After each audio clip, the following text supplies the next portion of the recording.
Hey guys, welcome to my channel. My name is Sabrina. I am a registered nurse and I'm currently enrolled in a full-time FNP program.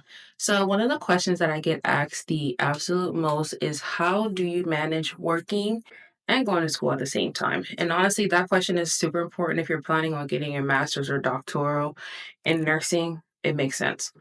So, just for background, I've been a nurse for about 9 years now. I previously was an LPN for 4 years, so I became an LPN at 19, and then I've been an RN for 5 years, so that makes my 9 years of experience. I am currently in my last year of FNP school. Hooray! It went by pretty quick, and it was not fun. I'm still not done yet, but we're almost there in December. But I'm currently, I just finished my first clinical rotation, and I'm actually starting my next clinical rotation next week on Monday. So I'm excited and I'm super nervous at the same time because I have a new preceptor, and you never know how someone is. But let's get back to the main topic of this video. I'm going to give you guys some tips on how you can manage working and going to school at the same time.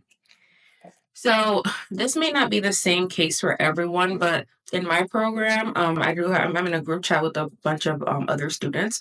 Some of us are working full time, some of us are part time, some of us are PRing, and some of us are lucky enough to not have to work at all. Which is, I wish I could do that, but honestly, your girl got bills to pay.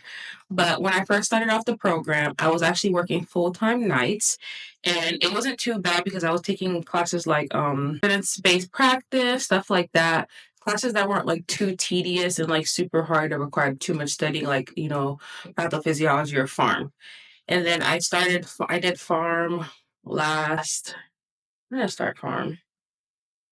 Last fall, I believe. I did farm and pathophysiology, and I was still working nights. It was a struggle, but I had just moved to Charlotte, North Carolina, so I just had to find a job. I was actually working as a temp resource nurse, and I was making a good chunk of money. I was literally making like 75 an hour, which is perfect because I've been paying out of school for out of pocket for school.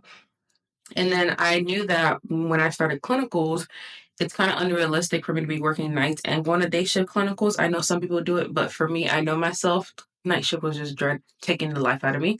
So I knew I started clinicals the first week of March.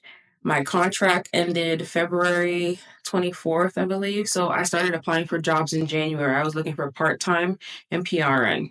So I went part time day shift. I've never worked day shift, so I went part time day shift in March. Well, the week of February 24th, literally, like the last week my contract ended, I literally started day shift the following week. So I'm currently working part time, so I only work 2 days a week. And so I work two 12-hour shifts, and I honestly try to put my shifts on the weekends. I don't do the weekends where I have my exams. Usually our midterm finals will be due by Saturday or Sunday. So what I'll do is, like, if I have clinicals, I'll try to do Saturday, Sundays. And then if I know I have my exams that week, I'll try to do clinicals Monday, Tuesday, work Wednesday, Thursday, and then be off for the weekend just so I can have enough time to study and take my exam. So the first tip I'm going to give is basically choosing a job that is flexible, whether it be part-time, PRN, if you're like doing a contract job like 1099 where they can't tell you how much time to work or what days to work, that is honestly the best job it can do. But of course, not everyone has that option, like I say. But if preferably you want a job that is very flexible with your schedule, that is okay with, like, giving you the shifts that you need in order for you to complete your clinical hours, because that's super important for school. The next tip I will give is to use a calendar or a planner. I kid you not, my planner is my best friend. I write everything on there and I try to plan ahead. So, like, for example, my class starts next week. We get a preview week this week. So I already know like what type of assignments I have by the week each week. And if I do have my exams, I make sure like I X them out on my nurse grid. If you're a nurse, you use nurse grid to do your schedule. So I X it out so that when I do my schedule, my 6 week schedule, I know not to schedule myself on those weekends. Or if I know I have like a heavy week of assignments, I try not to schedule myself during the week. I'll just do the weekend instead for work. And then with the planner, you'll put down whatever assignments you have, whatever chapters you need to be reading. That way you know what is due and when it is due. And that's super important to keep yourself organized in nurse practitioner school. My third advice is to batch your assignments. Like, how they say create content, batch create content. Batch your assignments essentially. If you know you have like two discussions, like a discussion next week and a discussion the following week, and you have nothing you're doing like this week, like right now, try to start those discussions. So for me, I already did like the first two discussions for my next class. That way I know I have that out of the way. And all I got to do is worry about my reply to my professor and a reply to another student for the discussion. And I already recorded my introduction video. So I try to work ahead and like batch all my assignments. That way I'm not like super overwhelmed and like scattered everywhere. It keeps me organized that's the type of student I am. I just try to batch all my assignments together. My last tip is not being afraid to scale back. So, me going from full time to part time, I took a significant pay cut, but honestly, when you're in NP school, you have to sacrifice those 2 years, 2.5, 3 years, whatever length your program is, just so you can make it out and see the sun at the end. Because you know it's going to be worth it at the end. Like, I went from making 75 an hour to making like $40, 30 something dollars less than that.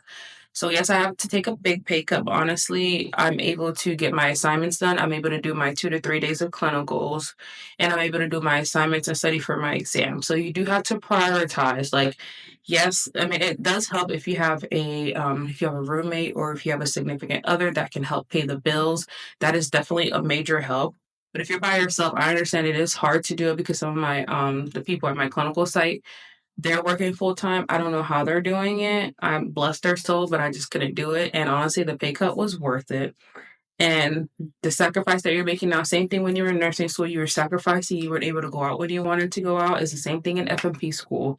And you really do have to take this serious because it's just you're gonna be in a provider role. Like you really need to know what you're doing. You need to understand the path behind these disorders, the what signs and symptoms patients will come in, complaints that they'll come in with, how to treat it, and everything. So it does take a lot, and it's worth the sacrifice, in my opinion. So I have about we're in May now. Actually, today's May 1st. So we're in May and I finished in December. So it's like I can see the light, y'all. I can see it, but it's a struggle. Like I don't go out like I used to. I haven't gone on vacation or anything. Like one of my friends, she's getting married in October. I'm definitely going to her wedding, but I can't go to her bachelorette party or whatever trip because I have midterms that weekend that she's going and I just have to prioritize my schooling over that because once I'm done next year, I can live my life. I'm gonna be living a soft girl life. I'm telling y'all. And another thing, self care is super important and to not get burnt out. You want to prioritize your sleeping, eating, try to get some type of exercise, even if you're not making it to the gym, go for a walk or just something to keep your body active. You don't want to neglect yourself while you're in school because I know sometimes we tend to do that when we're overwhelmed and stressed. I've done it myself, but I just started getting into the routine of going to the gym, trying to get enough sleep, especially now that I'm working day shift. I'm getting much more sleep than I was on nights. And I always remember you're not superhuman. It's nice to have like a peer or other students or people you can bounce ideas off of. For example, my best friend, she's actually currently enrolled in an NP program too. She's doing acute care. I'm doing FNP. So like we complain to each other about the school, our assignments. Like when we're frustrated, we complain about it. Like you just want to have someone to vent to get all those frustrations out. And always remember, it's tough, but it's doable. Okay? That's the motto for today. It's tough but doable. You'll get through this. I know it's a struggle. I'm gonna plan on making some more videos and tips and stuff about like passing pathophysiology, farm, and also what resources I have purchased or used for clinicals. I think that's a big thing too because you don't want to go to clinicals empty-handed. You want to have something to go to clinicals with. So stay tuned for that video. I hope you guys enjoyed my tips and tricks for working well in FNP school. Do not forget to follow me on my social medias, and I will see you guys in my next video. Bye.